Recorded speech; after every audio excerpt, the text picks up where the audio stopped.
A large cruise ship can have over 2,000 passenger cabins. How do you choose which one is right for you? I'm going to tell you about some of the higher end staterooms, the pros and cons, and what to watch for when choosing your cabin. And I'll share some tips on saving money before and after you book.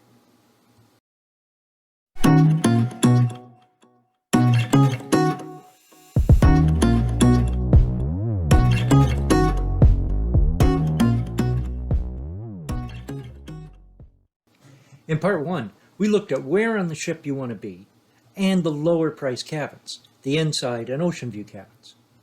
In part two, we're going to look at the higher end cabins, balconies, suites, special categories. Welcome aboard Sea Cruise. I'm Chris, the cruising old fart. If you remember, there are basically 4 types of cabins on a cruise ship: interiors, ocean views, balconies, and suites. There are subcategories in most of those types, which will largely depend on location and whether there's an obstructed view from a window or a balcony.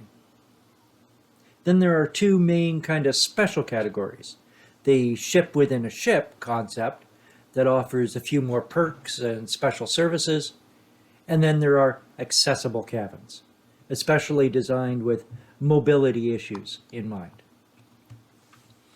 Location, as always, is very important to keep in mind, especially if you're prone to motion sickness. Lower and more centered in the ship usually means a smoother sailing. You'll feel a lot more movement the further up you go, and the closer to the front or the back you are, or forward and aft in sailing terms. Let's get into what I usually sail in, the balcony or the veranda cabin. Balconies, as the name implies, lets you spend a little time enjoying the sun and warm breezes on your usually fairly small balcony. Getting room service, for which there might be a small fee, and enjoying your breakfast with your traveling companion on the balcony is a great way to start the day. These staterooms are about the same size as outside cabins, but they feel bigger, probably because of natural light. Upgrading to a balcony is a really good idea if you think you might feel a little claustrophobic or maybe even a little seasick. Stepping out on the balcony and looking at the horizon will often help get rid of some of that queasiness from seasickness. Balconies are also good if you feel like you just need to get away from your traveling companions for a while, whether it's your partner or your kids. Sometimes you just kind of need some time alone. Balconies tend to be higher up on the ship, so you might feel a little more movement, which for some people is a plus. I kind of like it. To me, there's nothing like the gentle rocking of the ship to put me to sleep at night. There's a really big debate over whether a balcony is really worth it. The answer is, of course, yes and no. It really depends on how much you are likely to use the balcony. Some people are almost never in their cabins. They're out enjoying the ship or the ports, and they use their staterooms for sleeping and storage. That's about it. For cruises that are likely to have great scenery most of the time, like Alaska or the Panama Canal, you're probably going to use your balcony a lot more than on a transatlantic trip where your view will be water, more water, and hey look, more water. If you like the idea of a balcony, but you don't want to fork out the extra bucks to the cruise line, there are a number of lines that now offer virtual balconies. Royal Caribbean have these on select ships. Disney have a Magic Portal, and NCL have similar offerings. But, of course, they're called something different on each line. Basically, they're inside cabins with a huge LED display on the outside wall. This is connected to cameras outside, and you have a view of the outside, complete in some cases, even with piped-in ocean sounds. On a kind of randomly chosen sailing on Royal Caribbean's Odyssey of the Seas, a virtual balcony was about $60 US more than an inside cabin, and about $200 less than a balcony cabin. So it's a pretty good way to get an outside view, but at a lower cost.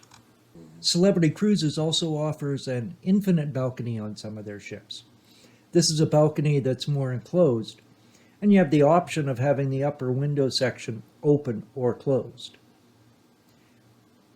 Cunard have similar options, and they have a porthole balcony.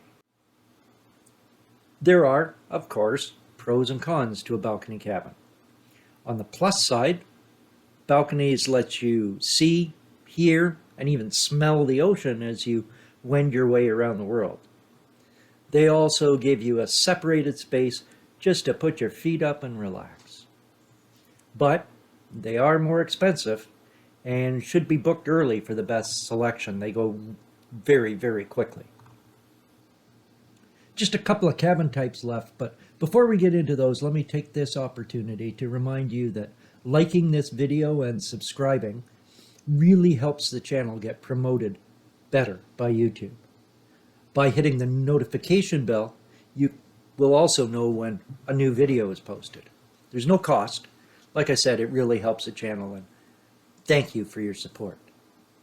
Okay, so shameless plug out of the way. Let's carry on with the next category, suites. Suites are usually placed pretty high up on the ship and are much larger than regular staterooms. They'll come with extra perks like upgraded amenities, sometimes a separate or more than one bedroom, and some even have multiple levels and 2 bathrooms. If you prefer a bath to a shower, a suite is the way to go, but be sure to check the cruise line website to make sure the cabin you select has the features you really want. Most suites also have a balcony, and they tend to be a little bit bigger than regular balconies. If you're sailing in a suite, you'll often get priority boarding and disembarkation at the start and end of your cruise, and special lines with priority at events and venues at locations around the ship, and even while heading off to port. Every line has suites, and usually they're called just that, suites. Might be a penthouse suite, might be a royal suite, might be a grill class suite. But don't be fooled by one line in particular, who I won't name, but their initials are RCL. This line have what they call a junior suite, which sounds like it should be a suite, but really it's just a bigger veranda cabin with a couple of extra perks like a bathtub along with a shower and a walk-in closet instead of the smaller built-in closets in most other cabins. While you do get extra loyalty points for booking one of their junior suites, in my opinion, it isn't really worth the extra cost for the minimal extra space or the amenities. In general, suites are designed to give you more space and can accommodate larger family or friend groups. The cabins in this category are usually in more prime locations on the ship if you're looking to be close to the main attractions or want an often spectacular view. A lot also have a butler or concierge service, which is a nice touch, especially for the newer cruiser, who will probably need more things handled by ship staff than us crusty old farts who just do everything ourselves. Downside is that the cabins are usually on the higher decks, and they're at the bow or the stern, so they're not an ideal choice if you suffer from seasickness. But you will have a whole bunch extra space out on that balcony to stare at that horizon. So the pros of suite are the extra space, often earlier embarkation or boarding, special seating at events, and extra perks and upgraded amenities. On that same random sailing from before, a suite will cost you in the $1,700 neighborhood, about twice the price of an outside cabin. Personally, I'd rather spend just a few extra dollars and go on 2 cruises in a balcony cabin than just do 1 cruise in a suite. One final class of cabin is what's sometimes called the ship within a ship.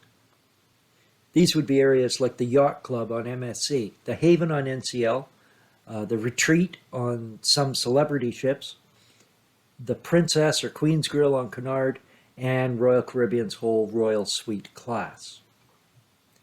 In this level of stateroom, you're pretty much guaranteed a huge cabin, specialty dining areas, other special areas only available to those sailing in that category, butler or concierge service, and the finest of amenities and perks.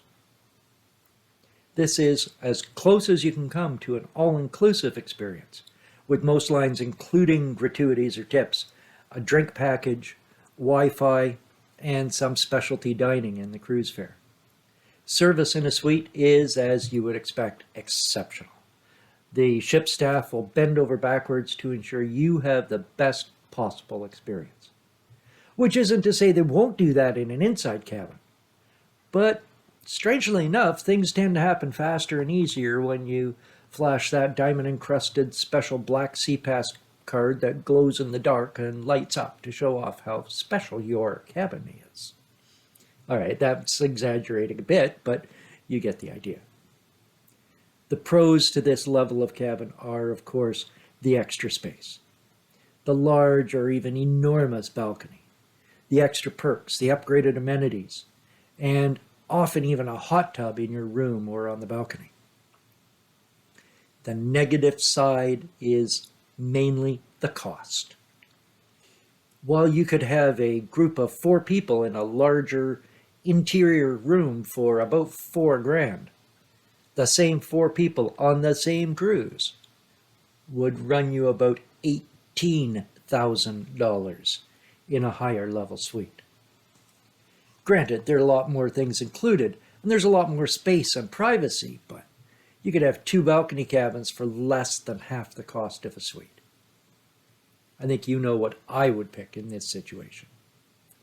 Lastly, let's take a look at the accessible cabins. If you have mobility issues, like using a walker or a cane or a scooter, for instance, you should definitely consider booking one of these staterooms. They're available in all types of cabins, from insides to suites, and they'll feature things like larger doorways, limited or no step-over thresholds, bathrooms with grab bars, and roll-in showers. Each line is a little different. Be sure to read up about them before you book. They tend to be a little larger, with more space to get around the room. Just a little easier. Not all lines charge extra, but where there is an extra charge, it's very minimal. There aren't a lot of these accessible cabins in each category, so make sure you book early. And if you don't need one, don't book one just because there's a little extra space. Leave it for the people who actually need it.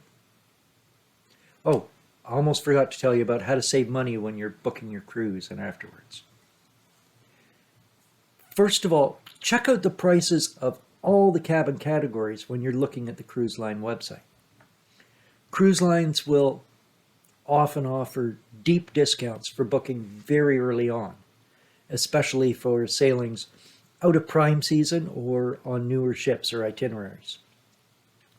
And then check with your travel agent or travel advisor to see if they have any special rates.